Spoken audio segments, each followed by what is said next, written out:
power. Marxist parties want power. The Democrat Party has embraced that ideology. We're up against it here. We're up against a very evil power, the Democrat Party. Let me put it to you this way. The Democrat Party is not merely a political party. It's not merely a cultural party. It is the government party. It's the party of the government, and the government is represented by the Democrat Party. The Democrat Party owns the bureaucracy. The bureaucracy relies on the Democrat Party for its sustenance, and it gets it. It sabotages Republican presidents, and it does everything possible to advance the Democrat Party agenda, whether it's a Republican president or a Democrat president. It is a permanent part of the government, never even imagined by the Founding Fathers. And it is the entity that governs us. That and the unelected judges who have become increasingly radicalized and separated from their constitutional responsibilities. As more and more Obama judges were appointed, more and more Biden judges are appointed. And you can see this particularly at the lower court levels, where when civil liberties issues are raised, Bill of Rights issues are raised, whether it's January 6 people who are peacefully protesting outside the Capitol building or who were invited in the Capitol building, they get 2 years, 4 years. It's unbelievable. If they had been part of Black Lives Matter or Antifa, they'd never receive sentences like that or been born into the Biden family, other than in Arkansas. They would never be treated like that. You and I all know this. But the Democrat Party is the government party. It's the state party. And I write about this in The Democrat Party Hates America, right up in the first chapter. And I cite a guy who I'm hugely, really is hugely attached to his writings, and so he's gone. His name is Raymond Aron, A-R-O-N. He was not only a journalist, but even more, he was a philosopher.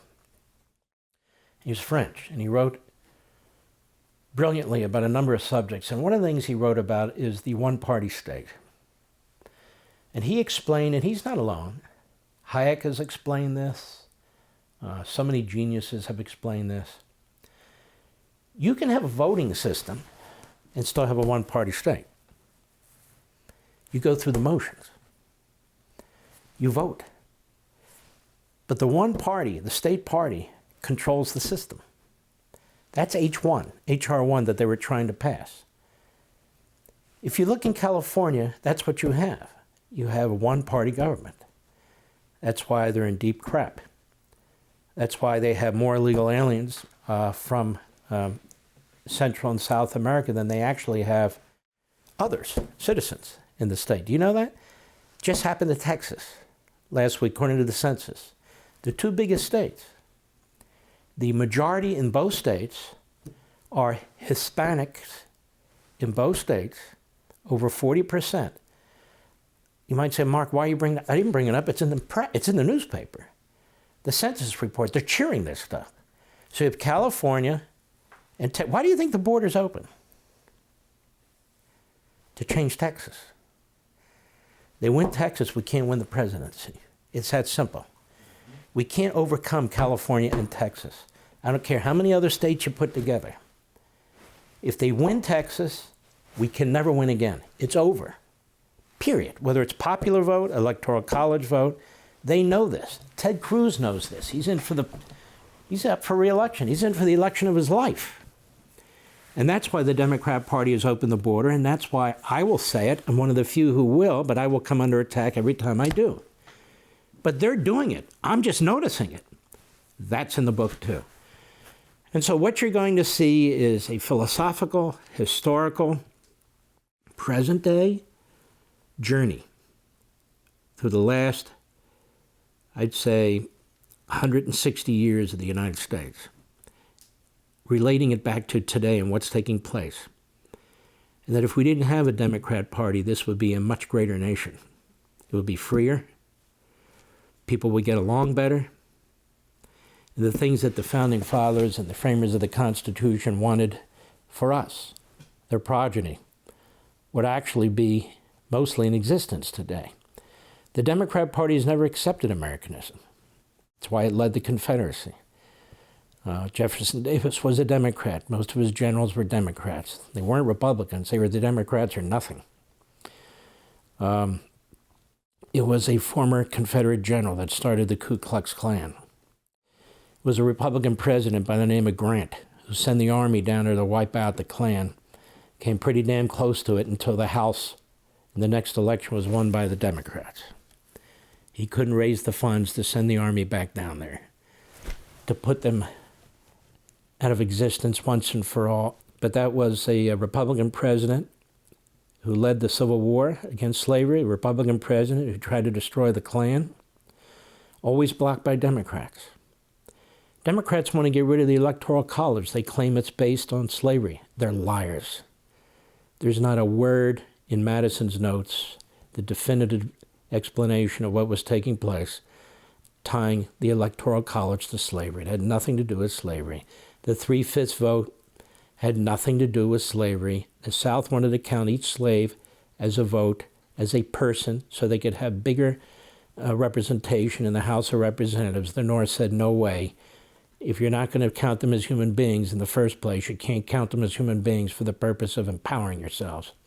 That's where the 3/5 came into existence. Not because the nation agreed to it, it's because they had to deal with the situation as they found it. Which we'll find also in the book is a deep discussion about how the Constitution has nothing whatsoever to do with the promotion of slavery, because you've learned or you've heard the opposite. And you're going to hear and learn a lot more. You have people on MSNBC who say, why should I care about the Constitution? My people had nothing to say, nothing to do with it. At least 5 states, but it's believed 10 states, they actually voted on the Constitution. In 5 states, or at least 10 states, my point is, in those states, blacks were permitted to vote. And the vast majority who did vote voted for the Constitution. This is history. You're not getting history. I'm going to give you history. We're going to talk about the Democrat Party. We're going to unravel all the radicalism that you're seeing, the lies and so forth. That's all backed by the Democrat Party. They never spoke out against Antifa. Why? They never spoke out against Black Lives Matter. Why? Because they embraced them. They want a revolution. If it's quiet, great. If it's not, great. Why do I know that? Because they embrace people like Marcuse, who was a Marxist, and Gramsci, an Italian Marxist. And they all said, the way to expand our power in a democracy is to become like the movie The Alien, take over the body. It's to take over the culture piece by piece, and then take over the government piece by piece. If it's a grand revolution, great, so be it, but it's unlikely. What happened in Russia is unlikely to happen in other places, particularly places where they have representative government, democracy. Because the proletariat is not going to rise up and overthrow. It's up to us to secrete ourselves into the system and overthrow it from within. And that's exactly who they follow, as I explained in chapter 1.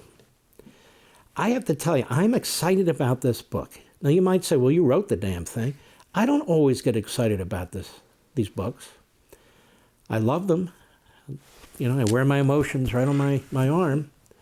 They're a lot of work. I think they're incredibly important.